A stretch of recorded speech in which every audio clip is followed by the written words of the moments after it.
Hi guys. तो आज हम पढ़ेंगे इडियम्स के बारे में। 10 इडियम्स फॉर रिमोट वर्क। तो ये इडियम्स क्या है एक्चुअली? हम बोलते हैं ना हिंदी में, घर की मुर्गी दाल बराबर, या हम बोलते हैं कि आप अक्ल का दुश्मन हो, और हम बोलते हैं कि मैं नहीं अपने पैरों पर खड़े होना चाहती हूँ, यानी कि I want to be independent, right? तो ये सब हमारी फीलिंग्स की एक्सप्रेशन वर्ड्स की तरफ से जब हम करते हैं उसे कहते हैं इडियम्स। तो ये हमें इंग्लिश थोड़ा क्लीन और स्टैंडर्ड, यानी कि सुनने में थोड़ा अच्छा दिखाएगा। तो अगर ऐसा होगा then it's a piece of cake. ये एक इडियोमैटिक एक्सप्रेशन है, इसका मतलब है आसान हो जाएगा। तो चलिए, उससे पहले सभी लोगों को स्वागत कैप्शाइन की तरफ से। ये एक revolutionary learn together English fluency program है, और इससे हम आपको वादा करते हैं कि 6 महीनों में एक ब्रांड न्यू यू को आप देखेंगे, और ये बिल्कुल easy, quick, fun, affordable and effective program है। तो चलिए देखते हैं आज का session. Get something off the ground. इसका मतलब क्या होगा? आप पिक्चर पे देखिए, एक आदमी खड़ा है भागने के लिए, ही इज रेडी। तो इसका मतलब क्या होगा? Exactly, to start something, to begin something in a successful way. तो कैसे आप इसका इस्तेमाल करोगे? We have to conduct a survey before we get the project off the ground. यानी कि हम प्रोजेक्ट शुरू करने से पहले, सक्सेसफुली शुरू करने से पहले हमें एक सर्वे लेना चाहिए, मैनेजर कहते हैं। तो that's how we use it. अब देखिए दूसरा, keep someone in the loop. इसका मतलब क्या है?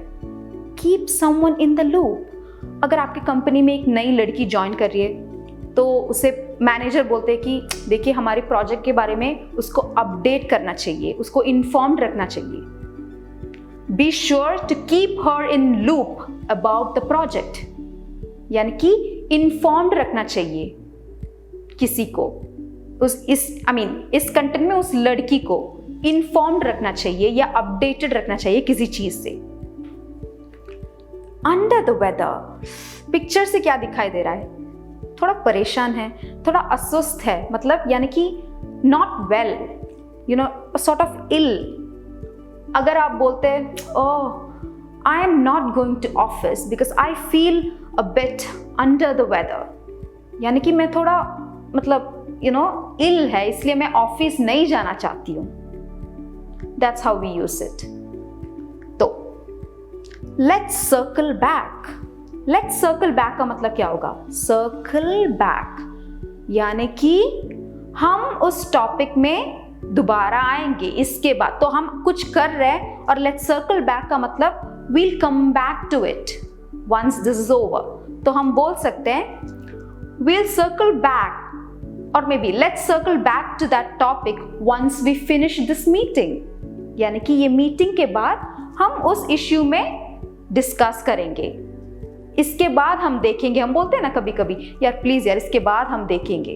That is let's circle back. अब देखिए, अ नो ब्रेनर। ये तो बिल्कुल लिटरल मीनिंग है, यानी कि ब्रेन की जरूरत नहीं। कई सिचुएशंस होते हैं, जैसे कि हम अगर एक शॉप में जा रहे हैं और हमारा पसंद ब्रांड में 80% डिस्काउंट, तो आपका मतलब क्या 80% डिस्काउंट? बस बिना सोचे आप चले जाते हैं, जो भी हो मैं मांग लूंगी, मैं खरीद लूंगी। That is known as a no brainer. जिसके कारण हम नो ब्रेनर के बारे में बताएं, हम आपको बताना चाहते हैं कि कैप्शाइन 30 डेज फ्री ट्रायल लॉन्च कर रहा है, और इसमें आपको मिलेगा speaking opportunities, learn and practice as a group. आप डिस्कस कर सकते हो, प्रैक्टिस कर सकते हो ग्रुप में, और इसमें एक मंथली फ्लुएंसी ट्रैकर भी है, जिससे आप देख सकते हो कि एक मंथ में आपका परफॉर्मेंस कैसा चल रहा है, या कोई मिस्टेक्स आपने किया है कैसे इंप्रूव कर सकते हैं। और उसके बाद आपको एक पर्सनल कोच मिलेगा, जिससे आप कस्टमाइज फीडबैक भी ले सकते हैं। और इसके बाद डेली माइक्रो लेसन्स, यानी कि कॉन्सेप्ट्स को छोटे छोटे वीडियोस में आपको मिलेगा, और लाइव क्लासेस। आप डायरेक्ट इंस्ट्रक्टर से बात कर सकते हैं और डाउट्स क्लियर कर सकते हैं, और दूसरों के साथ भी आप इन्वॉल्व कर सकते हैं, यानी कि पढ़ाई के बारे में। आप देखिए, back to the session. Don't have the bandwidth. ये देखिए लड़का कैसा बैठा है, नहीं यार अब मुझे टाइम नहीं, मुझे ऑलरेडी कुछ करना है, इसके लिए मेरे पास टाइम नहीं है। हम बोलते हैं ना प्लीज़ मेरे पास टाइम नहीं है अभी। आप बहुत बिजी हो और आपके बॉस आके बोल रहा है please I want you to do this work, तो आप बोलते हैं sorry sir I don't have the bandwidth for this stuff right now, I do not have the bandwidth for that work right now. यानी कि मेरे पास अभी time नहीं है वो करने की। You are like clearly saying it. इसका एक और भी यूसेज है, हम बोलते हैं कि I have too much on my plate already. हम बोलते हैं यानी कि प्लेट में ज़्यादा खाने के लिए ये नहीं, I have too much on my plate already. इसका मतलब है मेरे पास और मतलब ज़्यादा ऑलरेडी वर्क है और मैं एक और नहीं ले सकती। That is the meaning, remember. अब देखिए block out time, yes exactly, time को ब्लॉक आउट करना नहीं, इसका मतलब है आप किसी चीज़ के लिए टाइम को हटा के रखना। यानी कि देखिए एक लड़की है, उसको लिखने का बहुत शौक है, क्या लिखने का, नोवेल लिखने का बहुत शौक है, तो वो क्या करते, but she is very busy with her work, तो she blocked out time each day so that she can concentrate on her book. Book publish करना चाहती है वो, तो उसने क्या किया, एक एक दिन, हर टाइम, हर रोज वो थोड़ा टाइम हटा के रखती है। किसके लिए, बुक पे ध्यान देने की। तो टाइम को हटा के रखना किसी और चीज के लिए, जैसे हम बोलते हैं ना फैमिली के लिए थोड़ा टाइम हटा के रखना है, फैमिली के साथ स्पेंड करने के लिए, that's what we call block out time. अब next, back to square one. ये तो बहुत कॉमन है इनफैक्ट, बट ये प्रोफेशनली हम कैसे यूज करते हैं, oh even after working so much on this project we are back to square one. कोई प्रोग्रेस ही नहीं है इसमें, इतना सब कुछ डाल के, इतना एफर्ट डाल के भी कोई प्रोग्रेस नहीं है इसमें। इसे कहते हैं back to square one. Okay, usually डांटते हैं इससे। Raise the bar, raise the bar यानी कि स्टैंडर्ड को बढ़ाना। जैसे कि कंपनी में स्टैंडर्ड को बढ़ा दिया आपका मैनेजर ने, तो क्या किया, I will have to put a lot of effort as my manager raised the bar of the company. या अगर साधारण सेंटेंस में मतलब आप अगर यूज करना चाहते हो, तो मेरी कजिन आईआईटी में उसको एडमिशन मिल गया, तो क्या होगा, मेरा ऑब्वियसली मेरा रिलेटिव्स और घर वालों सोचेंगे everyone will expect me to raise the bar too, right.